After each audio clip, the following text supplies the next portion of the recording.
Mga ka-OFW, makinig kayo kay ate ha. Ganda ng sinabi ni ate ba? Mapapawaw ka talaga. Pakinggan nyo. W kayo. Makinig-kinig naman kayo. Alam nyo ba na kaming nandito sa Pilipinas ang taas-taas ng tingin namin sa inyo? Yung tipong yayamanin, yung tipong maraming pera, yung tipong nabibili yung gusto, ganon. Kasi nga, kapag nagpipicture kayo mga branded, ganon, samantalang kami nga dito sa Pilipinas, napapasana all na lang kami. Napapawaw kami. Ngayon, eto na. Diba, ang taas na ang tingin namin sa inyo. Pero, kapag nagpapasalubong kayo, tama na yung isang toothpaste, tama na yung isang Wow, sabon, si ate ha? ano na? Ibig sabihin, obligasyon pa namin na bigyan talaga kayo ng mga reflex namin. Kagaya nag-flex kami ng t-shirt na Adidas. Kailangan ganun talaga ang pasalubong namin sa iyo.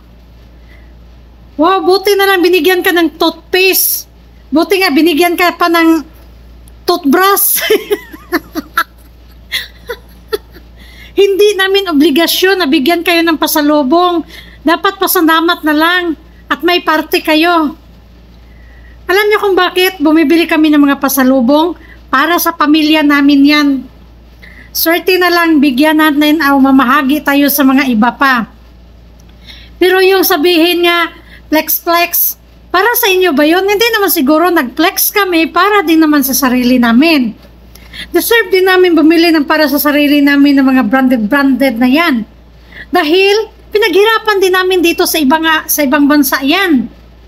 Biruin mo yung nagkukuskus kami? Naranasan nyo ba ang naranasan namin dito? Hindi. Diba? Kaya huwag kang magsabi ate, napaplex-flex tapos ang pasalubong toothpaste lang. Buti nga may toothpaste.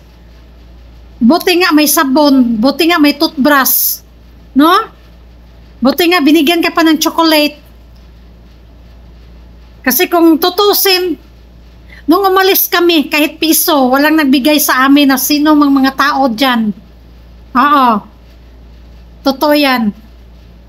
May, yung paalis kami, may nagbigay ba na, isang balot na biskwit, pangbaon mo ha? O may ano pa, 200, baonin mo para pang-load mo ha? Kaya huwag kang magsabi ng ganyan ate, tumataas yung, yung pilok ko sa mata. Mataas yung kilay ko, Tumataas ang mga kilay sa mga OFW sa sinabi mo ate, Sobrang taas.